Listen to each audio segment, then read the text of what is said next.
Hello and welcome to the Contrarians, where we're right and you're wrong. Before we get to the show, let's get the pleasantries out of the way. First of all, our website. If you want more information about our little podcast, go to wearethecontrarians.com. That's where you'll find links to our old episodes, to our Patreon channel, and to our awesome Contrarians merch. You can show your support by buying a Contrarians mug or a pillow. I like the laptop bags myself. Second of all, if you enjoy the show, tell your friends. Or even go a step further and leave us a 5-star review on whatever platform you use to listen to your podcasts. Finally, if you want to reach out directly to us, that's what social media is for. Find us on Twitter and Instagram at Contrarian Prime, or check out our Facebook page at facebook.com/Contrarian Prime. Julio runs our official Twitter account at Contrarian Prime, but if you want to give me a piece of your mind or just want to banter about pro wrestling, you can follow me at Contrarian Alex. And that's it. That's our intro. Now, time for the show. This is all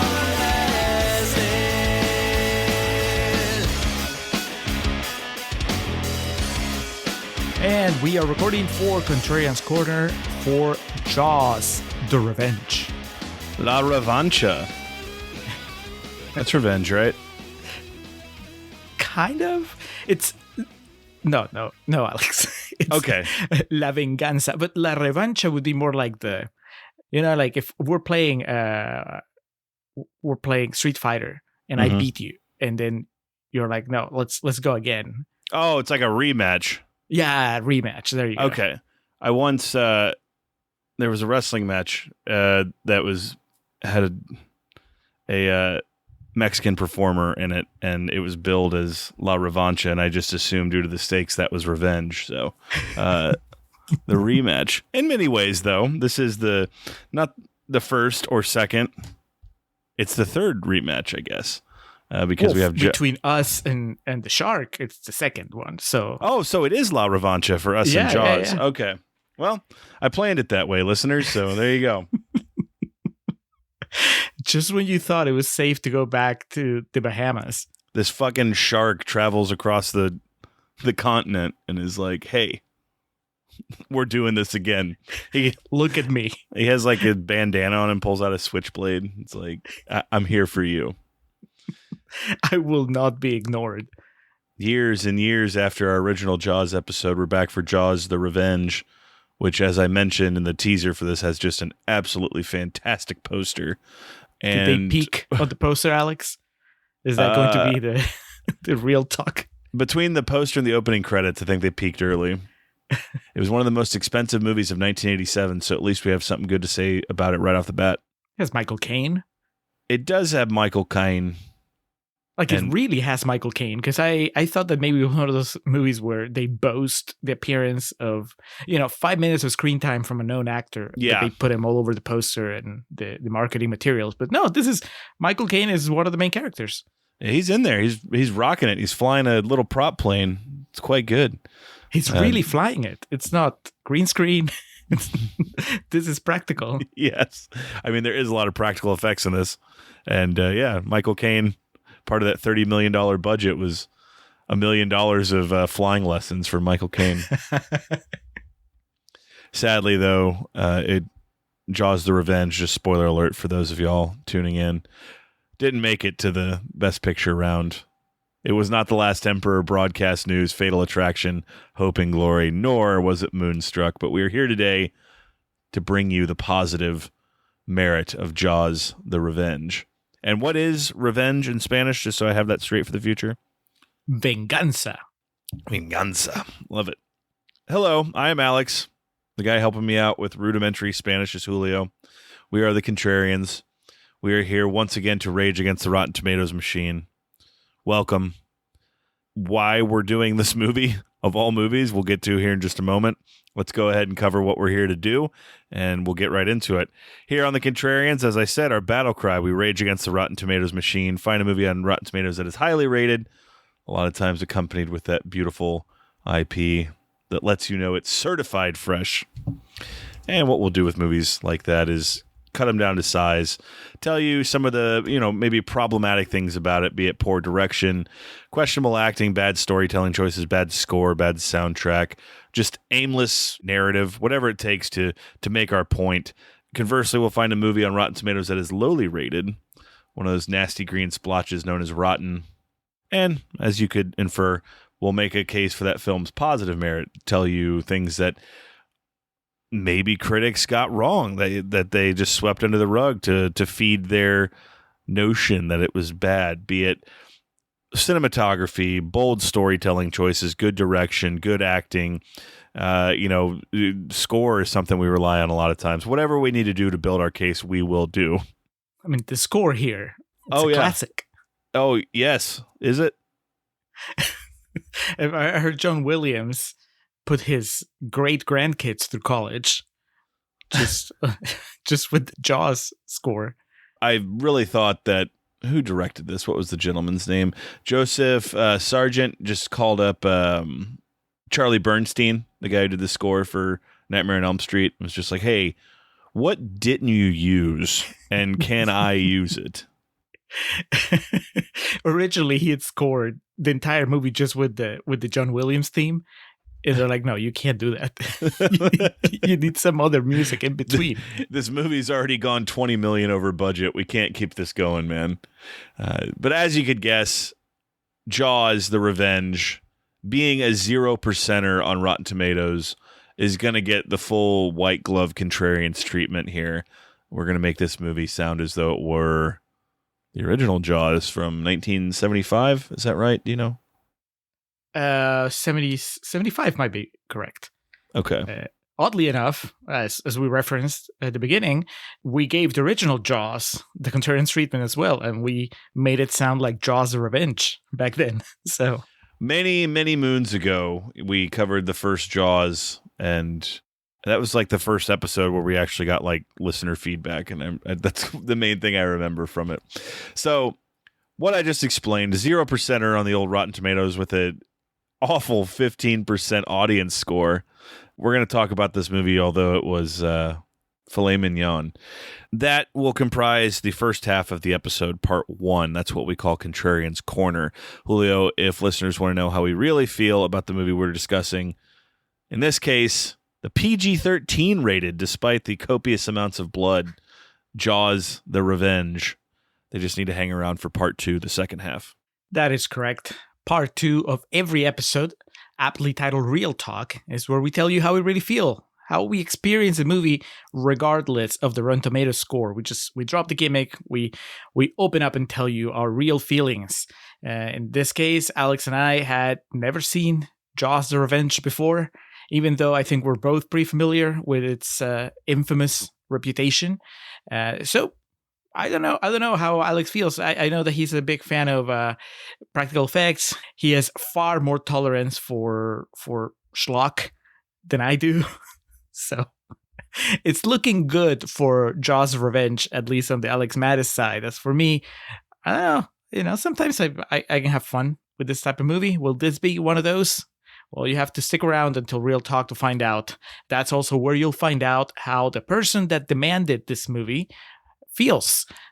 This is a request/demand from patron Ben Murray, Filmbusters Ben, a man of very elevated taste when it comes to movies. I don't know what this is, Alex. This does not strike me as a Ben movie.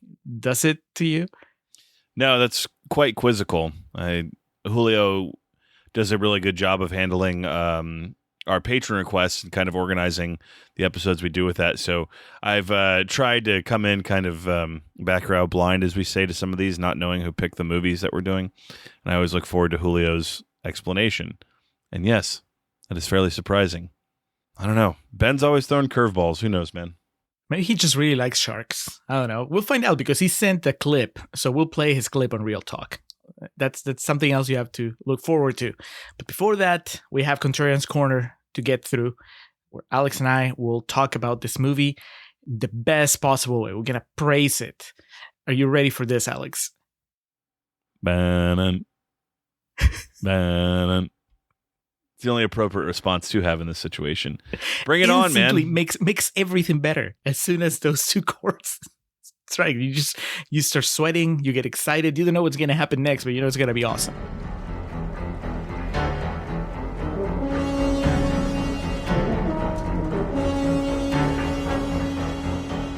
We're going back to the summer of 1987, July 17th of 1987. I wouldn't even have been 2 months old at that point.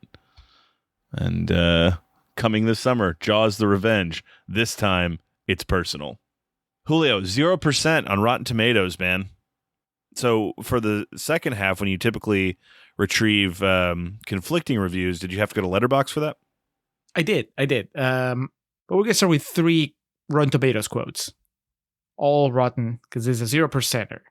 I'm going to start with a top critic, Jason Bailey from Flavor Wire, who in August 6, 2017, so this is not from when the movie opened, Alex, says, Jaws the Revenge bears the marks of its rush production, from the seemingly first draft screenplay to its sloppy execution, to the slender running time, under 90 minutes without credits, to the generally cheap look and feel. Why is he listing the runtime as a bad thing? Under 90 minutes, that's great. Yeah, that's like the antithesis of my personal battle cry throughout this journey of the contrary. So, yeah, you got the wrong mindset for this, brother.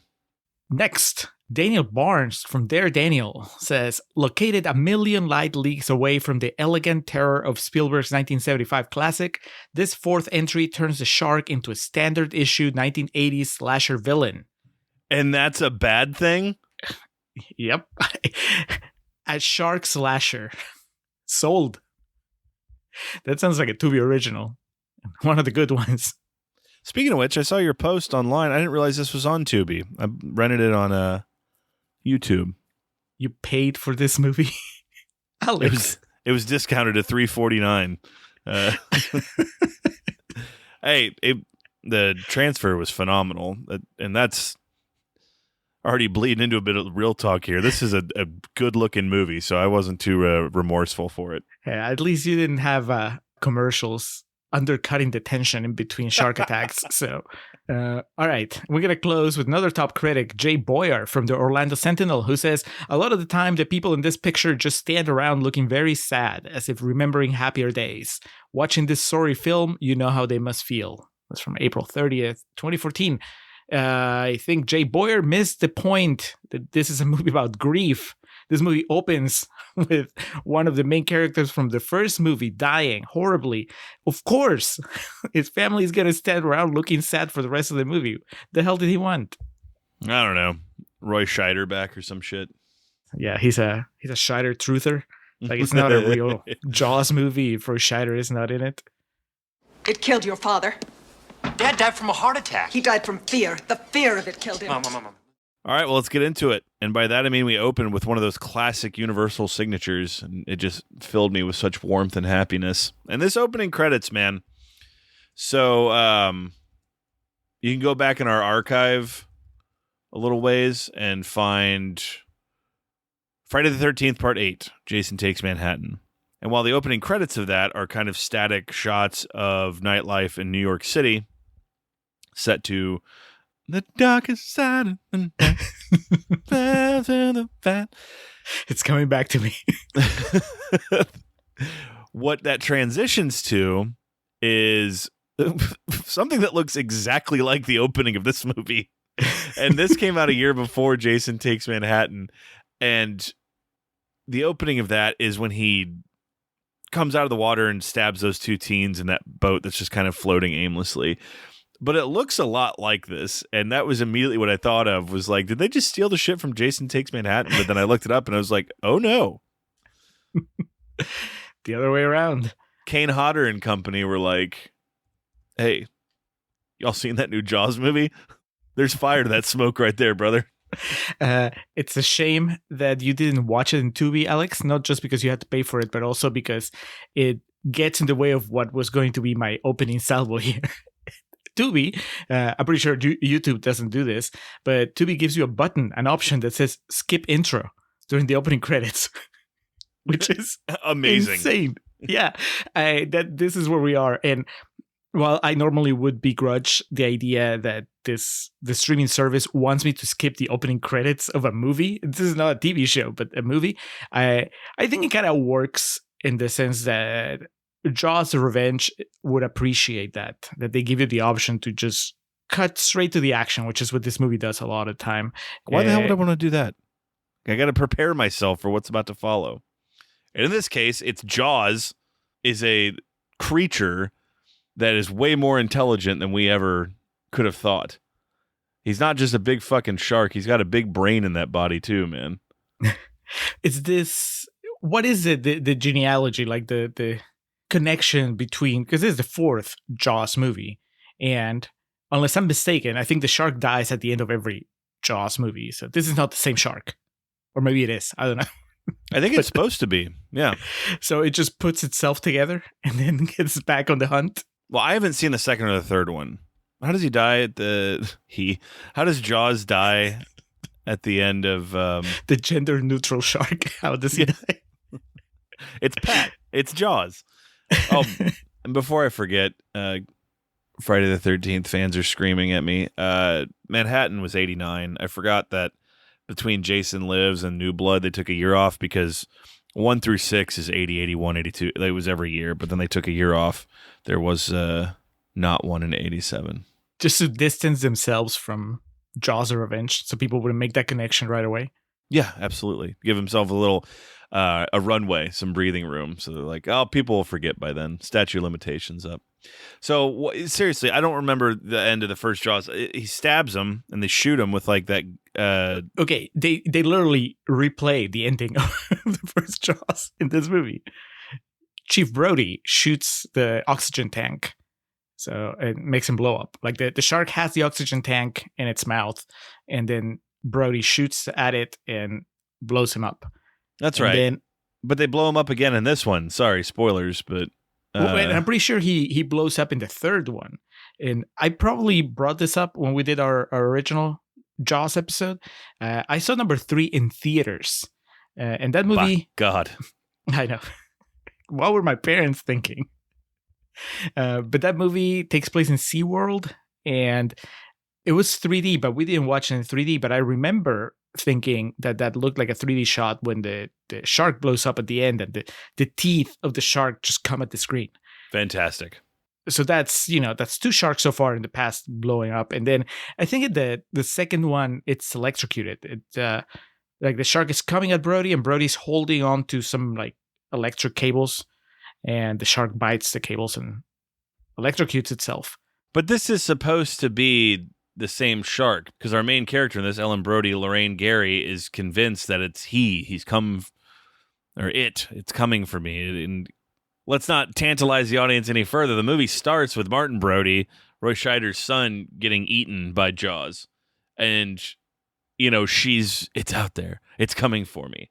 So I guess this is supposed to be the original, the one and only. So that makes the connection to Friday the 13th even more noticeable, right? Oh, yes. Well, by the end of this movie, he is Jason. Like, he's hunting folk. The one, we get the one guy who we think he killed, but he was horribly mangled. He didn't die all the way. And so he didn't actually die, I should say. That's right. But the 80s were the golden era of the slasher film. So what's the problem? You've opened my eyes now to this entire world of possibilities with this being the same shark, because I was thinking much smaller, Alex. I just assumed that the first shark had descendants and that basically every Jaws movie was about the next shark in the line, not the same shark. So this has taken on such supernatural tones. Like I thought that it was just this shark that had special powers, but no, if it's the same shark regenerating, piecing itself back together, that explains the scars. Every time you get a close up of the shark here, it looks like jigsaw, like it's just like a puzzle pieces put together and making up a shark. So that's even more exciting now. This is supernatural from the beginning. It was a bit much for people to conceptualize at the time. I do understand. All right, plot. Let's get into this shit, man. On Amity Island, Martin Brody, famous for his deeds as the police chief, has died of a heart attack. That's Roy Scheider. Martin's widow, Ellen, still lives in Amity close to her younger son, Sean, and his fiancée, Tiffany. Sean works as a police deputy, and he's a bit of an idiot, but, that's, I think, adds some charm to him. And when he is dispatched to clear a log from a buoy a few days before Christmas, a great white shark appears and tears his arm off. He screams for help, but the singing on land drowns out his cries. The shark sinks his boat and drags him underwater to his death. Martin's older son, Michael, his wife, Carla, and their 5-year-old daughter, Thea, come to Amity for the funeral. Michael works in the Bahamas as a marine biologist, and on his arrival, Ellen demands he stop his work. Having just received his first grant, Michael is reluctant. Thea convinces Ellen to return to the Bahamas with them. So, real quick, did not realize this was a Christmas movie. Yep. A very odd one, a unique one, I should say, to add to the possible rotation, but who's to say, really? It abandons the Christmas theme halfway through, because this movie will always keep you guessing. But well, there's still a Christmas tree in the background towards the end, so I'd slow your roll there, Julio. Michael Caine's plane as they're taking off. Merry Christmas, everybody. So when this one comes in the rotation right after Falling for Christmas, which is almost what happened on our main feed. Yes, but before the 2004 remake of Black Christmas. Is that 04? With Lacey Chabert. Yep. Yeah, the dude gets eaten. That's one of my notes. And, okay. He loses his arm first, which was memorable. I didn't expect that from the beginning. I mean, I don't know. I don't know why I didn't expect this to happen, because I remember that the first Jaws opens with just some sort of brutal shark attack, and it would just stand to reason that this would be the same. I guess it's the fact that this guy loses his arm. It's not a single, like, one-hit kill. It's like first he rips Sean's arm off, and then there's a solid 5 minutes of Sean just screaming for help while the shark just circles him, and then the shark destroys him, destroys everything around him and eats him. As you do. Yeah. I did pick up, I may have not picked up on the fact that this was a zombie shark, but I did pick up on the fact that this was a super smart shark that set up this trap, right? Like, it was just waiting for him to show up. Like, it put the log, whatever it is that he went to clear out of the water, and then just sat there and waited. Did you get that? I'm kind of surprised that I did, because this is before they reveal everything else that's going on. But he's a hyper intelligent amphibious creature, man. Yeah, underestimate sharks at your own peril. These things. I thought you'd want them. Did you catch that he was Chief Rhodey's son from the beginning? Not immediately. But then when I figured out Lorraine Gary was, reprising her role from the OG Jaws, and then when they had that, the headshot of Roy Scheider as the sheriff, I was like, okay. That's the problem when you decide you're not going to use CGI on your movie, then you can't digitally erase the signature, like the autograph on that headshot of Roy Scheider. Now when you're watching an HD and you pause, you're like, oh, shit. It says like, to Frank, your friend. Okay, but did you recognize her as an actress? I guess that was going to be my question, because I had to go and look on IMDb. I'm like, did they get the same actress to come back and play the character of Chief Brody's wife all these years later? And they did. And I'm like, man, that's a big get. That kind of adds legitimacy to your project. It doesn't really feel like it's like you're, what do you like to call them, Alex? A soulless cash grab. It's like, no, they brought one of the legacy characters. They at least put a little bit of effort into it. But business really picks up when Michael, we mentioned her son, her living son, enters the fray. Lance Guest is this gentleman's name. And when he hit the screen, I was like, oh, that guy. And then I looked up his filmography and I was like, I don't know who this guy is. And I realize it's because he looks like the love child of Jason Patrick and Thomas Everett Scott. Like, if they just ran full force into each other and their heads melded together, this is the guy we would get. We would get Lance Guest. I agree, even though my note just went to Kirk Cameron. I'm like, oh, this is Kirk Cameron if he didn't do religious movies. If Dude, he was just... There's some of these looks and, like, angles he's caught where I'm like, it's Spartacus. It's Thomas Everett Scott here. Even though he was probably not even born at that time. Now, he is credited as playing Jimmy in Halloween 2, which I recognize that role, but yeah, he looks different. The beard really Jimmy's the guy, I think Michael drains that woman's blood and he runs into the room and slips and falls. I think he's one of the guys that tries to save Laurie at the end, but he's just not capable.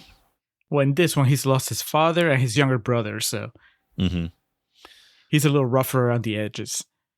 When they go to the Bahamas, the pilot of their small plane, Hoagie, takes interest in Ellen when he flies them back, wanting to take her mind off of recent losses and finding herself attracted. She begins spending time with him. Michael introduces his mother to his colleague, Jake, and his wife, Louisa. They spend Christmas and New Year's together. So Hoagie, it's Alfred, man. Michael Caine's here. Michael Caine, pre-Nolan. This is when he was still having fun. He wasn't just typecast as the wise British guy in a Christopher Nolan movie. This is him just chilling in the Bahamas, hitting on anything that moves. We don't really know what he does for work or where he gets his money, but he's well off, you can tell. It's a big plot point. The question arises every 10, 15 minutes. What does Michael Caine do for a living? Dude, Larry David, was watching this in a theater while he was, making the preliminary rounds on his script for a new television show called Seinfeld. And he had this character named Kramer, and he just didn't know how he was going to fashion him. And he watched this, and he was like, my God. That's my Larry David impression. Hoagie. That's it. So yeah, Ellen's in bad shape. We get the funeral. We get the flashbacks to, all she's lost because of this goddamn zombie shark. Had you seen sepia flashbacks before in a movie? I don't know, man. This is a long ways before Instagram filters, so this had to be mind-blowing shit at the time. I thought it was pretty clever, just to make sure we understood that was not really Roy Scheider in the movie. This is somewhere else.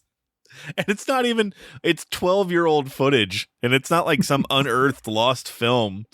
Like, what was the first movie to win the Academy Award? Was it Wings? Yes. It's like, if you're putting that in there, like Freaks or something, then maybe, it's beat up, but it's the same studio, right? Wasn't Jaws from Universal? Fuck's sake. It's called Artistic Flourish, Alex. I don't know why they left the cigarette burn on one of those flashbacks, but I like it. It just makes it feel more sophisticated. Very. We get the tremendously realistic portrayal of little kids not understanding decorum. When Thea says, Uncle Sean's dead. Is he coming back? It's like, Jesus, man. It's not out of the question at this point. Once you've established that the shark is carrying a grudge against his family, and that it's potentially the same shark from the first movie, that Sean might come back from the dead. If the shark can, why can't one of the Brodies?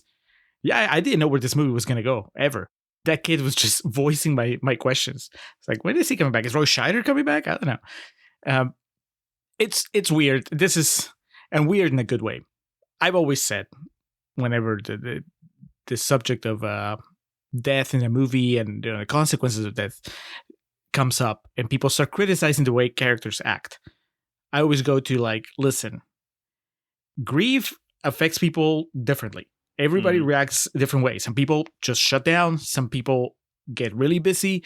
Some people go to the Bahamas and start flirting with Michael Caine. You really don't know how you're going to react until it happens to you. I actually think that grief in movies, it's really, if you pull it off, it's great because it allows you to justify so many things that your characters would normally not do, right? So you have Ellen here, who already seems to be having trouble dealing with the loss of her husband, because apparently Chief Brody had a heart attack, but she's convinced that the heart attack is the shark's fault.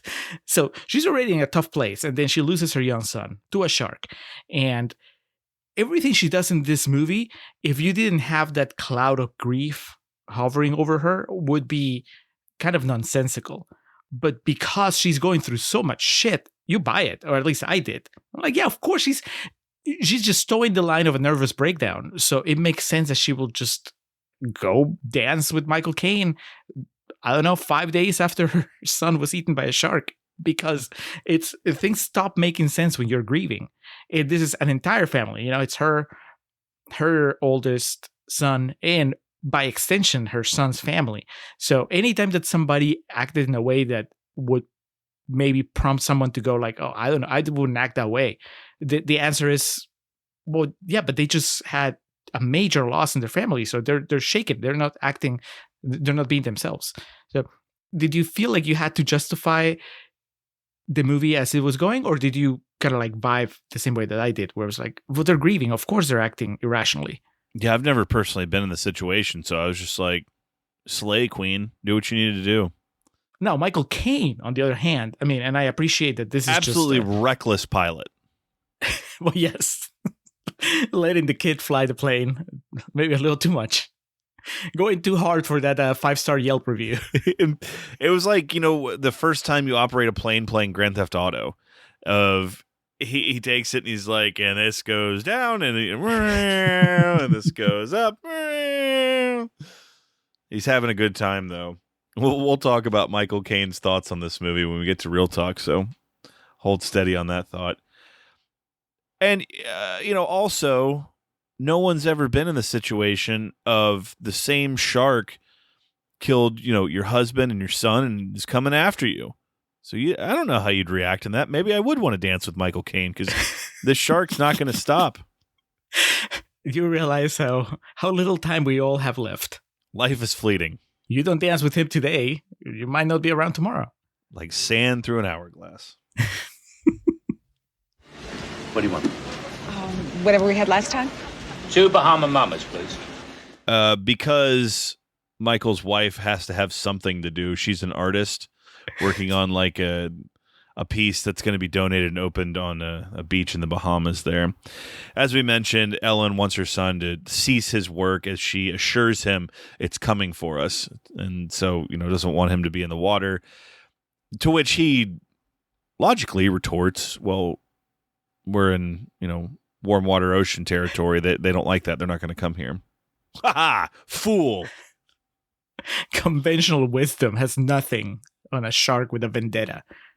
Now, this is also something that this grief or no grief, this is something that happens in life, and I found relatable.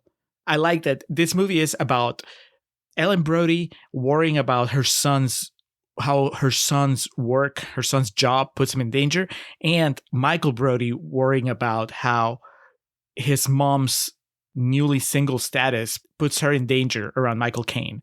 Well, I think what she didn't understand was that her son was working on the set of Titanic and Avatar, because we see the little pod that he uses for work. It looks like just like the fucking vessels James Cameron used to change the film industry. Not once, not twice, but thrice. So this guy was way ahead of the curve. And I think if she understood that, all he had to say was like, Mom, Jim's signing my paychecks. She'd be like, oh, shit, I'm sorry. Jim? Terminator Jim? Oh. Got an early peek at that Terminator 2 script. My God, that's going to be a blockbuster. I could see James Cameron fighting Jaws.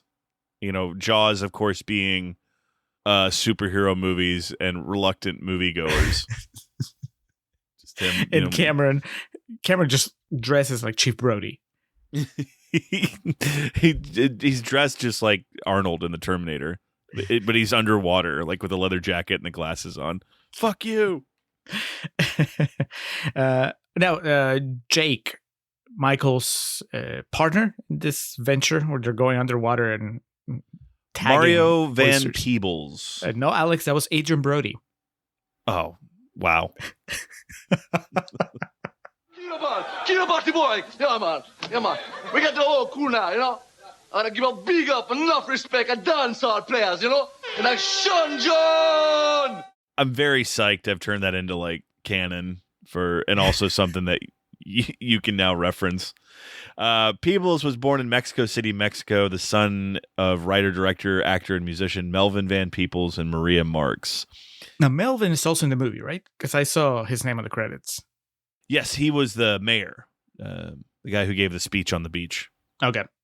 An interesting character, especially when you consider like Jaws was some of the original white people shit that, we talked about here on the podcast. So I was relieved to at least see in some ways that these movies expanded in diversity. It took 4 movies, but we finally got a major black character that made it all the way to the end. And bucked the trend of, the black guy always dies in these movies. You think he does. Spoiler alert about the ending. but he survives. Jaws fucks this dude up, but he's tough as nails and just withstands it. And then he also has like the quippy one-liner about it. Like, we're just studying snails or whatever he says there at the end. It's fantastic. He's a real hero in this movie. Every time that you think that things are getting a little too morose or a little too heavy, here comes Van Peebles, Mario, with a quip. You're going to bust somebody's chops over mourning the death of his brother. Like, hey, Michael, lighten up. It's been a few days already. He like airplane spins him when he's sad about his brother getting brutally murdered by a shark. Picks him up like he's fucking Bob Backlund, and he's just like, what are you doing? Gives him a wedgie. Gives him like a noogie. Like, you son. He's suddenly in my mind from Boss. He's like, you fucking cocksucker. Just giving him like a noogie. You sad about your fucking brother dying? Let's go to Dunkin' and get a large regular. Because we're in a much more warm climate here, we're reminded it's Christmas Eve because it obviously doesn't look like Christmas. Like I said, got some lights and decorations in the background. I appreciate. Ellen wants her son to change his work. Built a sandcastle with her granddaughter, Thea, and it is a hell of a sandcastle. I took note of that just because it was so visually impressive. And Julio, it was a fucking real sandcastle, no green screen. So sorry that, your WandaVision couldn't live up to the work of Jaws the Revenge. The problem with WandaVision was not the CGI. It was the lack of Michael Caine. Because that castle, the reason you're remembering that sandcastle is because Michael Caine shows up and admires the sandcastle. That's what makes it all work. The little girl does have a good line here. I don't remember the context of why she says this, but I have the quote written down. I just remember she tells her grandma, "It's not nice to be invasive." That's what my mom says. It's truly adorable. So Michael Caine shows up, goes for a walk on the beach with Ellen Brody, is basically convinces her, let's go somewhere so you can take your mind off all your woes and troubles. All across the ocean, Michael is on his boat doing his own thing, but then it's like he can sense that his mom is being macked on. And I don't remember if he grabs binoculars or he's just looking like normally, but he can see that he can sense like as a guy, sometimes you can sense when there's another guy that's just putting the moves on somebody you care for. It's the telekinetic energy that just penetrates all of the figures of this movie. It's like the hair on his neck just stands. So here on this plane ride with Michael Caine with Hoagie and Ellen, he's telling stories and basically piecing these stories together. He's the guy with the stories, but this is a young Christopher Nolan figuring out this is the Tangerine story about some men just want to watch the world burn. Because that's basically one time in Bermuda, and he's telling these stories, and this is... I'm not even kidding. This is like the early stages of when he tells Bruce Wayne about how he's going to have to fight the Joker. It's like, oh, all right.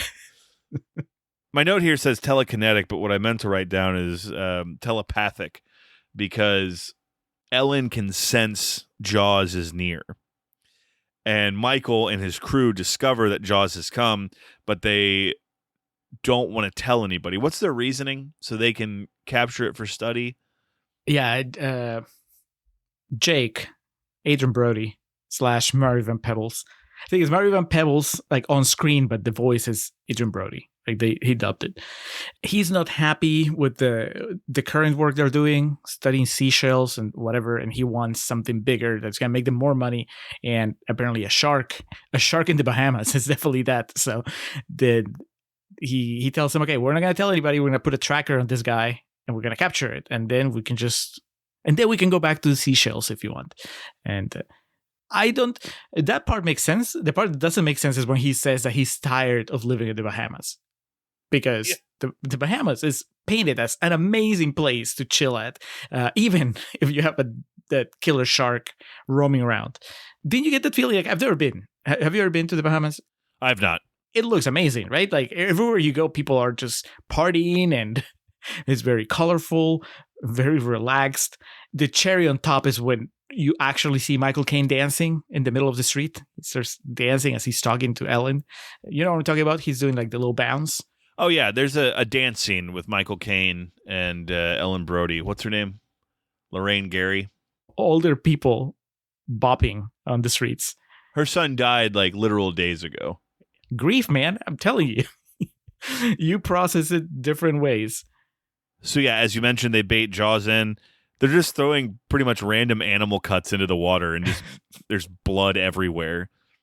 And the two guys that work with them, we don't really know what their credentials are, other than occasionally hitting a one-liner or just saying, "Yeah, this will work." Jaws comes up. They are able to tag him so they can track him, and hopefully begin their study. But they're sworn to secrecy. They take a blood oath that they won't let anyone know that Jaws is roaming about. What's the worst that could happen? Dude, this shit all looks really good. I know that the shark may leave something to be desired. And as anyone who's ever seen the first Jaws knows, that's the whole thing of you don't really see him until it's important. Here, you could argue you see a little bit too much of the shark. And that when you do see it, it kind of does look hokey. It did win the Golden Raspberry for worst visual effects. Oh, fuck them. Like, how many of those people voting has actually seen a shark face to face? I think that sharks look hokey to begin with in real life. So it beat out the Garbage Pail Kids movie. And this is not a challenge, but I am shocked that has not come up from a patron request. And Superman 4, The Quest for Peace. Now, that being said, the shark, maybe, leaves something to be desired. But this movie's beautiful. Those shots where Michael's going around the coral reef, you got the electric eel that comes up to him, and the big chase sequence we're about to get to, the overhead shots of the plane, like some of the interior shots of the plane, or you can tell are kind of blue screen or green screen, whatever was the motif at the time. But this movie's very aesthetically pleasing. Much and like Michael's wife when she's dressed as a welder. Yes.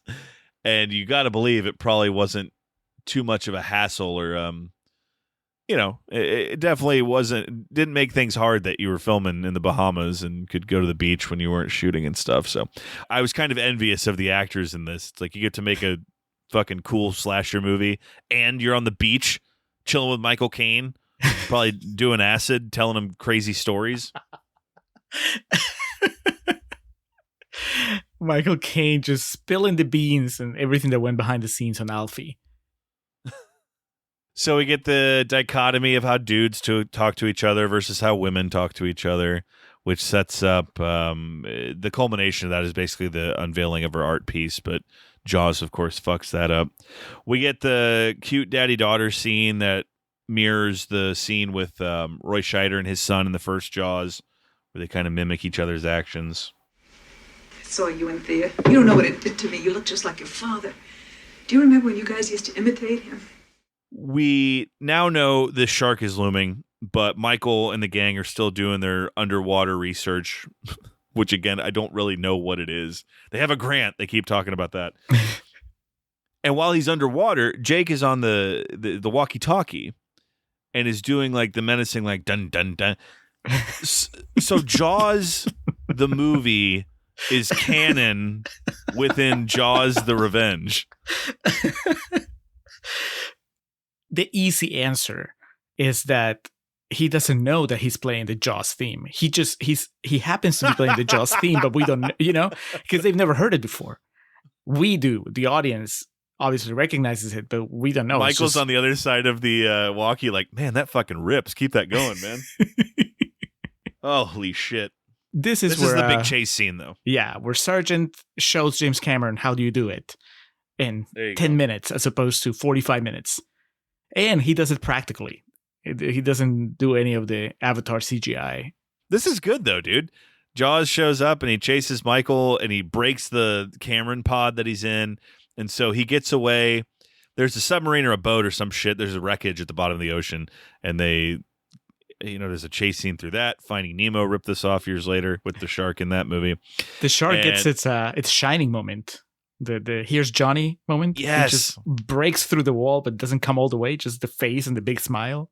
And then in a pretty cool like moment of ingenuity, Michael's like, I'm fucked. I got to get out of here. So he takes off his oxygen tank and just kind of like chops the seal off of it. So it becomes like a jetpack and propels him up to the surface, and he gets over to the ship. It's a pretty fun chase scene.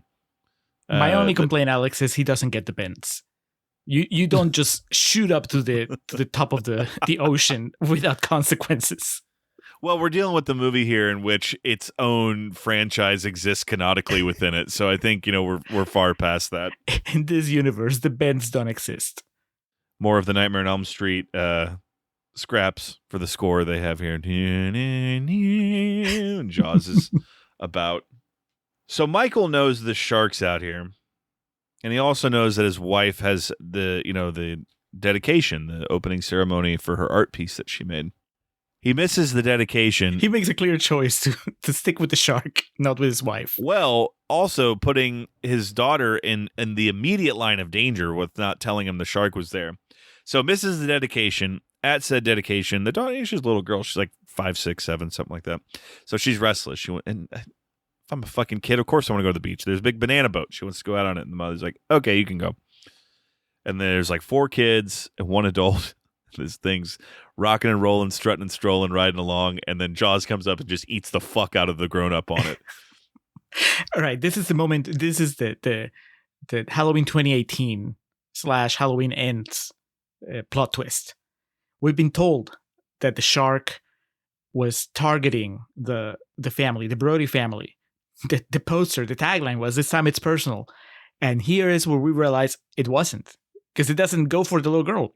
It eats an adult. Like earlier in the movie, Michael was like, oh yeah, it's coming after me because it went past Jake and it only attacked me. And he's like Lori, believing that Michael is going after her. When really the shark is just hungry. Whenever he's hungry, he attacks whoever he attacks. So in this case, they put a buffet for him on the beach, and then he just went for the first person that was available. And then I wish the movie had underlined this more, because at that point is when it becomes clear that it's not a revenge tale. It's just like the shark. It might not even be the same shark, Alex. But do you see what I'm saying? Like, and then it attacks Jake. It attacks Michael Caine. They're not Brodies. Why would the shark attack them if it's personal? Do you think it's just a shark being a shark? He just got caught in like a riptide that carried him to a part of the country he was unfamiliar with. He's got to eat, man. He recognized the Brodies and he was just saying hi. Sharks can't speak. This is how they communicate, by biting. So Jaws is there. Thea fortunately survives. Claire, was that her name? The wife? Carla rightly accosts Michael. It's like, you fucking knew. She should have punched him, but she didn't. And he uses his mom as an excuse to run away from this argument. Oh, it's great, because while this is going on, Ellen hops aboard the boat and it's time for a fucking showdown, baby. Pistols at dawn, Jaws. She takes off, so yeah, Carla doesn't really get any retribution or not retribution. What's the word I'm looking for? She doesn't even get to say her piece. I mean, I was talking about the 80s was still the Wild West, and it still is just like women, they be shopping and they get mad about everything. So yeah, she's still yelling at him, and he's already running out of the room. It's like, where are you going? And Jake, come on, let's get out of here. So they take off looking for Ellen. Michael Caine's out there doing God knows what, fishing with dynamite or just doing blow in his little pontoon boat. But it cuts to him flying them because he has a fucking plane. And they pull up, they find Ellen, and Jaws is circling the boat that she's on. And it's time it's the final countdown, as Europe would immortally put to vinyl. And it's the ultimate showdown here between the remaining Brodies, Michael Caine, Mario Von Peebles, and Jaws. How much did you love the fact that Michael Caine ditched the plane just so they could all be together in that boat? I legitimately bought that he died, because we always talk about the insanity of some things actors have in their contracts. Mm-hmm. And I was like, oh yeah, Michael Caine just told him they couldn't like show him bleeding or dying or something, so he just got ate underwater. It's like, my kids are gonna watch this. Yeah. And so I was like, oh man, Hoagie. My note says Hoagie, no. And then when he showed back up, we were like, fuck yeah. Oh, yeah. I fist pumped. I was like, God bless. But then my exhilaration turned to terror when Jake gets eaten. And what's the plan of how they kill him here? What's a combination of the power of technology and the power of flashbacks to Jaws 1? Because one of the running, not even gags, running themes is that Jake is good with technology and Michael isn't. Mm-hmm. And so he creates a device that's, he just puts together some of the machinery that he has in the boat. And I guess it's a receiver and a transmitter. So if they get the shark to eat the receiver, then they can use the transmitter to give him electrical shocks. I got it. We're bringing an antenna on this. We got a slave unit to shock the hell out of him. Right, you're learning, partner. Give him electroshock therapy from inside. Okay. And in the process of feeding him the receiver, Jake also feeds himself to the shark. That's right, because he's shocking him and makes him jump out of the water. Like he's like, yeah. Yeah, but that shot is pretty amazing. Something I really like about this shark versus the shark in the original movie is that this shark feels like a force of nature. I think that because Spielberg was so concerned about not showing the shark in the first movie, it's, it works in a different way. And I think that especially now that we've seen sharks, the mystery of like, oh, what does the shark look like? It's not as powerful, right? But here, they just have this shark and they just have the shark go through everything. It's like the Juggernaut. Like whatever you put in front of that shark, he just destroys it, obliterates it, and keeps going. And so here, when he jumps out of the water and Van Pebbles is hanging from what is that? Like from the mast, from something that's sticking out of the boat. And the shark just destroys that and Van Pebbles falls. Jake falls into its mouth. It's pretty impressive. It's one of the most dynamic shots, I think, in the movie. Well, the bow, the bowsprit, I think is what it's called. He breaks in the process. Mm-hmm. And so, like, it's basically just, it's a much bigger version of the beer bottle that you break on the bar and it's jagged and you're like, come on, who wants some? So when he lunges out of the water, Ellen, who's piloting the ship at that point, rams it into Jaws. Now, in the original version of the film that was screened in the U.S., the shark bleeds out and dies after being impaled. In the revised ending for international theaters and DVD release, the impaling causes the shark to immediately explode and its corpse sinks to the bottom of the ocean. Footage from the ending of the first film is used to show this. Also in the revised ending, Michael hears Jake calling for help, seriously injured but still alive. Jake died in the original cut. So wait, the original cut was shown in the US and then everybody else around the world got to see the happy ending? I guess. In the original theatrical version's ending, Ellen rammed the shark with Mike's boat, mortally wounding it. The shark then causes the boat to break apart with its death contortions, forcing the people on the boat to jump off to avoid going down with it. American audience disapproved of this ending. Following this, a different ending was ordered to be shot for foreign distribution, in which the shark gets stabbed with the bow and then it inexplicably explodes, with Jake being found wounded but alive.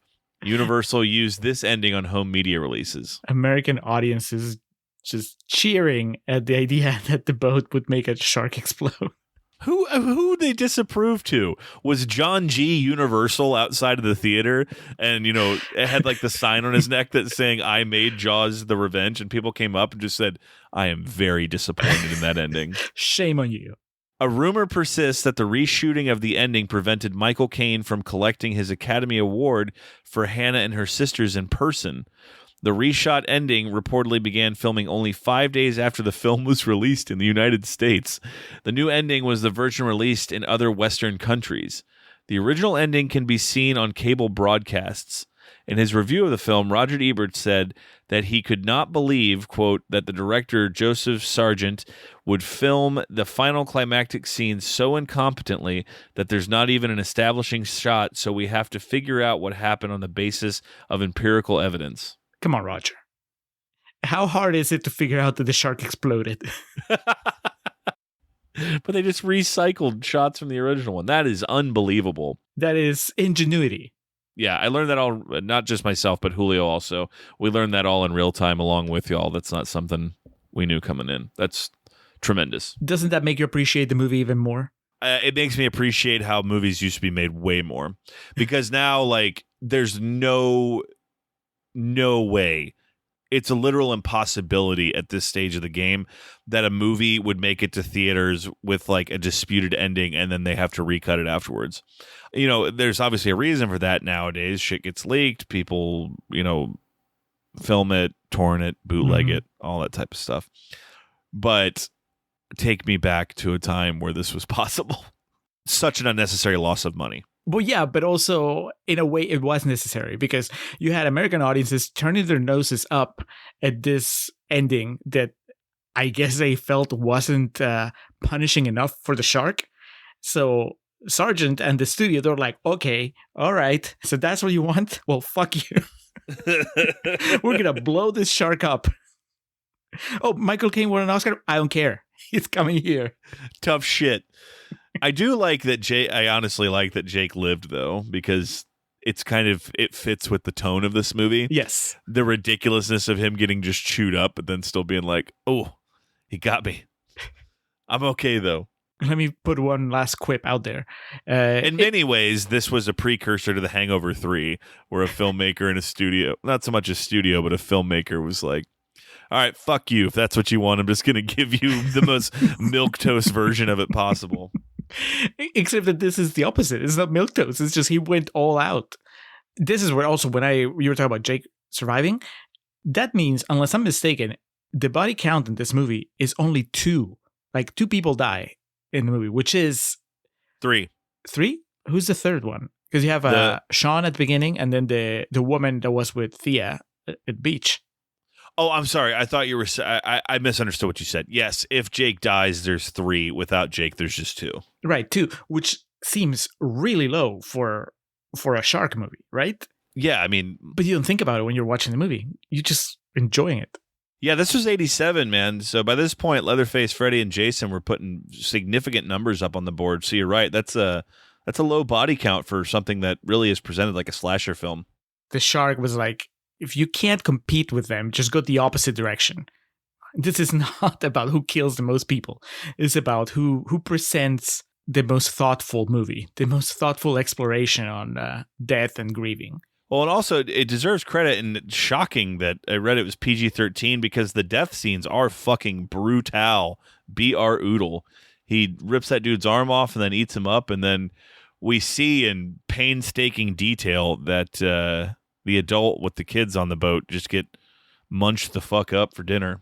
We used to not cuddle kids, Alex. What happened? Big was rated PG, and they said fuck in that movie. All right, well, Jaws has been defeated yet again, and then it's literally a happily ever after ending, where all that was really missing, we used Michael Caine's plane to fly him and Ellen off into the sunset, when in actuality he should have gotten in the pink Cadillac while all the other school children sang "We'll Always Be Together," and the Cadillac took off and flew away. Does he have a second plane? Because his plane... Julio, a crucial subplot involved Hoagie smuggling drugs onto the island. The scenes were shot, then deleted during post-production because it took away from the main premise involving the shark. It's fully detailed in the novelization of the film, but the idea was to like show that he had... I mean, it kind of teases that he's got a ton of money that they don't really know where it comes from. So, yeah, sure, he's got multiple planes, man. Michael Caine, Hoagie is a Grand Theft Auto character, absolutely through and through. All right, we spent between $23 and $30 million creating one of the most expensive movies of 1987, racked up multiple Golden Raspberry nominations. We did do over $50 million in the box office, but I think the real question is, how do the Contrarians really feel about this movie? And Julio, I think that is as good of a segue to Real Talk. I agree. Let's go to Real Talk.